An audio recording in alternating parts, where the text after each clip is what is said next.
Welcome to 37 news వార్తలు చదువుతున్నది miss Hasina. నిరంతరం వార్తల కోసం చూస్తూనే ఉండండి మీ 37 న్యూస్. అక్టోబర్ 3 వరకు రిమాండ్ ఖైదీగా కారాగారంలోనే ఉండబోతున్న జానీ మాస్టర్.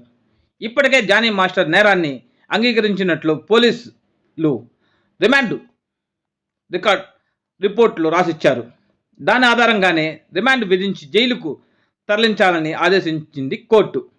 అసిస్టెంట్ కొరియోగ్రాఫర్ని లైంగికంగా వేధించాడన్న ఆరోపణతో పాక్సో కేసులో అరెస్ట్ అయిన డ్యాన్స్ మాస్టర్ జానీ జైలు పాలయ్యారు. ఎస్ఓటి పోలీసులు జానీని గోవాలో అరెస్ట్ చేసి 10 రోజులు దాటింది. ఇవాళతో జానీ మాస్టర్ 4 రోజులు పోలీస్ కస్టడీ కూడా ముగిసింది.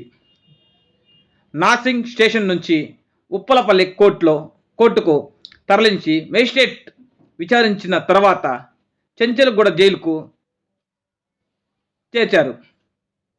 అక్టోబర్ 3 వరకు రిమాండ్ ఖైదీగా కారాగారంలోనే ఉండబోతున్నారు జానీ మాస్టర్. ఇప్పటికే జానీ మాస్టర్ నేరాన్ని అంగీకరించినట్లు పోలీసులు రిమాండ్ రిపోర్టులో రాసిచ్చారు. దాని ఆధారంగానే రిమాండ్ విధించి జైలుకు తరలించాలని ఆదేశించింది కోర్టు. టెక్నికల్ ఎవిడెన్స్ కోసం కస్టడీ సమయంలో పోలీసులు చేసిన ఇంట్రాగేషన్ కేసును మళ్ళీ మలుపు తిప్పింది.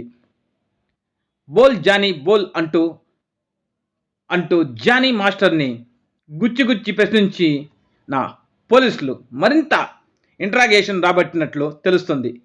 థర్డ్ డిగ్రీ ఉపయోగించబోతుందన్న ఆదేశాలున్నప్పటికీ జానీ కస్టడీని సీరియస్గానే తీసుకున్నారు పోలీసులు.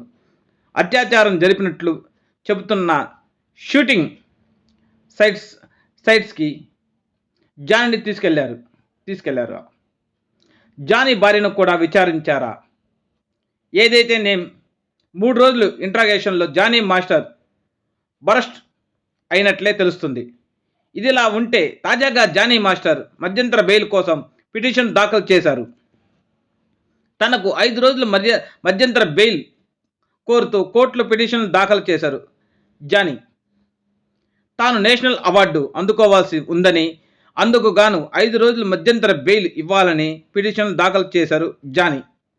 ఆ పిటిషన్పై విచారణ అక్టోబర్ 7 వరకు జానీ వాయిదా వేసింది రంగారెడ్డి పాక్సో కోర్టు. ఢిల్లీలో ఉత్తమ కొరియోగ్రాఫర్గా అవార్డు అందుకోవాలని కాబట్టి బెయిల్ మంజూరు చేయాలని జానీ తరఫున లాయర్ కోరారు. అయితే జానీని బయటకు వదిలేస్తే సాక్షులను ప్రభావితం చేసే అవకాశం ఉందని పోలీసులు తెలుపుతున్నారు. ఈ మేరకు కౌంటర్ పిటిషన్ దాఖలు చేసినట్లు తెలుస్తుంది. మరి జానీ మాస్టర్ పిటిషన్పై కోర్టు ఎలా స్పందించబోతుందో చూడాల్సింది.